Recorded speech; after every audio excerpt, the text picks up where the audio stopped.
මම හිතන්නේ මේ රජය යටතේ චිත්‍රශිල්පීන්ට අපි වගේ දේශපාලනික චිත්‍රකරණ අයට මාතෘකා වැඩියෙන් දෙනවා කියලා. මේ සුදු වෑන් සංස්කෘතිය ගැන එහෙම නැත්නම් මේ පැහැර ගැනීම ගැන භීෂණයන් ගැන තාම අවසන් වෙලා නැහැ. ඒක හරියට අපිට දීර්ඝ කාලයක් අවුරුදු 30ක යුද්ධය හුරු වෙලා තිබුණා. අපේ කන් බිහිර වෙලා තිබුණා. එතකොට අතුරුදහන් වීම ගැන කියනකොට. මොකද ඒ කාලේ එක්කෝ ඒගොල්ලන් කොටි එහෙම නැත්නම් දෙමළ නැත්නම් අපේ එකෙක් නෙමෙයි කියලා කිව්වා. දැන් යුද්ධය අවසන් වුණා. ඒත් අතුරුදහන් වීම වෙනවා.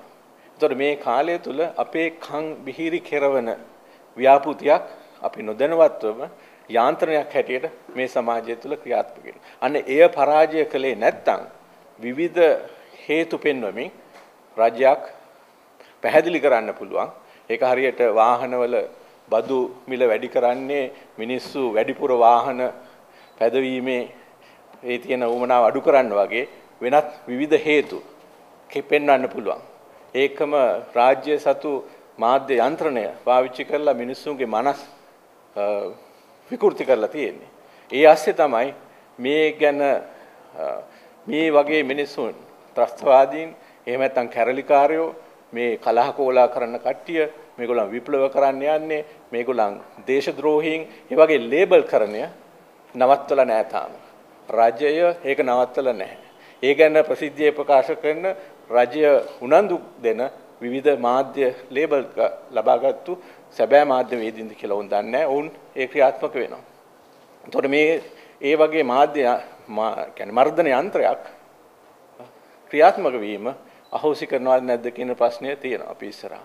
ඒක නිසා තමයි සමහරලාට මේ වගේ දෙයක් වුණාම සාමාන්‍ය මිනිසා කියන්න පුළුවන් ওই මිනිස්සු මේ රට විනාශ කරන්න හදන්නේ ඒකින්ද තමයි ඔහොම උනේ කියලා. මොකද අපි පාතාල මිනිස්සු පාරේ මරනකොට හොඳයි කියලා කියන්නේ පෙළඹුණා අධිකරණ ක්‍රියාවලියක් ගැන කතා කරන්නේ නැතුව.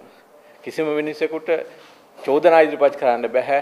උන් වැරදිකරුවෙක් කරන්න බෑ කිසියම් අධිකරණ ක්‍රියාවලියකට ගෙනියන්න ඕන. අන්න ඒ යහපත් නීතිගරුක සමාජය වෙත යෑමේ අවශ්‍යතාවය දැන් ඉතා දැඩිව පෙනී සිටිනවා. ඒ නිසා අපිට තවදුරටත් අපි පුරවැසියන් නොවේ මේ මෙතන නිකම්ම ඡන්දදායකයෝ ආදි වශයෙන් හිතමින් එහෙම නැත්නම් එදිනෙදා පැවතීම කරන්නම් වශයෙන් හිතමින් ඉන්නේ නැතුව අපි හැමෝටම යුතුයකමක් තියෙනවා මේ සඳහා මැදිහත් වීම ආචාර්යවරුන්ට පමණක් නෙමෙයි කලාකරුවන්ට පමණක් නෙමෙයි සෑම පුරවැසියෙක්ම අවදිය යුතුයි මේ වෙනුවෙන්.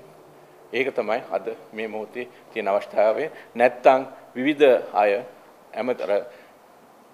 මැති ඇමතිවරු ඇවිල්ලා කියන්න පුළුවන් අපි ඕගොල්ලන්ගේ අඬපඬු කැඩුවේ ඒ නිසා කියලා. ඒක අහගෙන ඉන්න. එහෙම නැත්තම්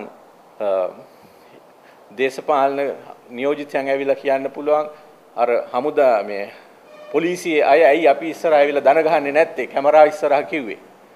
මට මතක හැටියට 2006 නැත්නම් 2007 කැලණිය සංවිධායක ධූරයට අම්මායපත් වුණාම නමුත් එතකොට නිස්සබ්ද වෙලා හිටපු රාජ්‍යය තමයි මේ විද්‍යාවල් වලට ඉඩ දීලා තියෙන්නේ. මම හිතනවා දැන් ඇති මේ යුද්ධයත් අවසන් කරාට මම හිතන සැබෑ ලෙසම හැම දෙයක්ම යහපත් තැනට පත් වෙලා නැහැ. ඒ නිසා අපේ හැමෝගෙම වගකීමක් තියෙනවා මේ වෙනුවෙන් මැදිහත් වීම.